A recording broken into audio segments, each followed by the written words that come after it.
from Hollybobs, and it is coming up to that time of the year. Yes, it is Bonfire Night! I absolutely love Bonfire Night. We have always celebrated it from me being a child. We always went to big bonfires every year, and I absolutely love taking the kids to them. So today's video, I thought I would share my top tips for having the best bonfire night. So we usually go to an organised event. When I was young, we kind of went between the two. We went to some organised events, and my mum and dad had a really big back garden, so they used to put on bonfires. I really did enjoy going to my mum and dad's. However, since John and I have been together and since we've had the children, we have always gone to organised events, mainly because we've not had a space big enough to do our own bonfire and fireworks. But also, I'm a little bit sort of dodgy on the whole safety thing and a bit cautious, and I personally prefer letting everybody else do the work rather than us, so we can enjoy ourselves.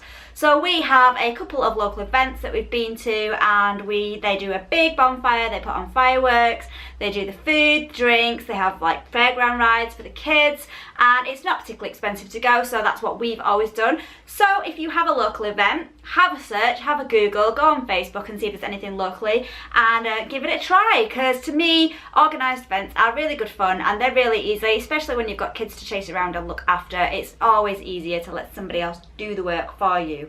If you'd rather not spend the money going to a local event and you'd rather put something on yourself, then I would definitely recommend making sure you've got enough space from your house to where you're going to be setting things up, so that there is enough space sort of for safety wise, just in case anything goes wrong with the fireworks. Personally, if I wasn't going to an organised display, I would have a wander outside, have a wander around the neighbourhood. There is always people putting on different fireworks. You can see the big organised displays from quite a distance, and I think it would be a really nice thing just to sort of get some hot drinks together, put them in flasks, get yourself all wrapped up and have a wander around the streets and see what is going on in your area and look up at the skies and enjoy the fireworks from afar.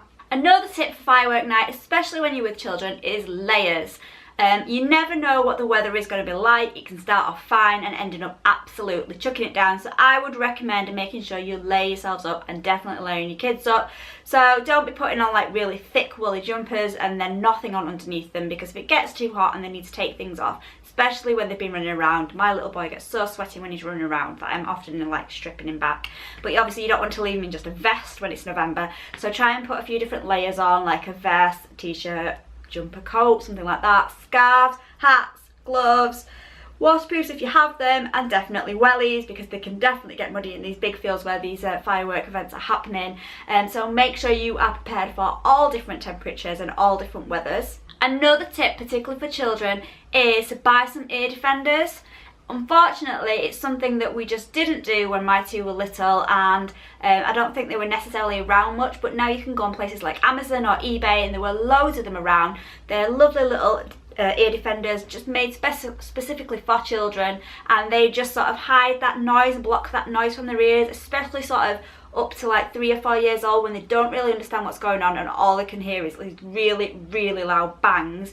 It can really upset little children and they don't get to enjoy the fireworks, and maybe even put them off future fireworks. So I definitely recommend investing in a couple of ear defenders for your little ones. If you have decided to do something at home, whether that's actually doing the whole night or maybe just going back to your house for some sparklers afterwards and a couple of drinks, make sure you've got a few little things ready for your guests. Things like roasting some chestnuts, which I think is such a lovely, lovely bonfire night tradition. Maybe have some mulled wine ready, some hot chocolate, and a few games for the kids. Things like apple bobbing, but also maybe like firework drawing. All you need for that is some black card and different coloured crayons. Also, an essential part of bonfire night has to be the glow sticks, whether you wear them as necklaces, bracelets, on your head, or whether you do like a ring toss outside with them. Go to the pound shops because they always make it cheap and they're just a little bit of fun for the kids and for you.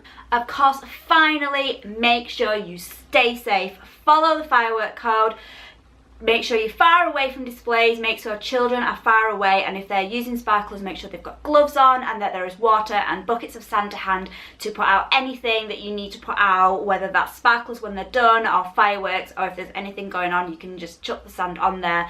And overall, have a lovely bonfire night whatever you are doing. I'll see you soon. Thank you for watching. Bye.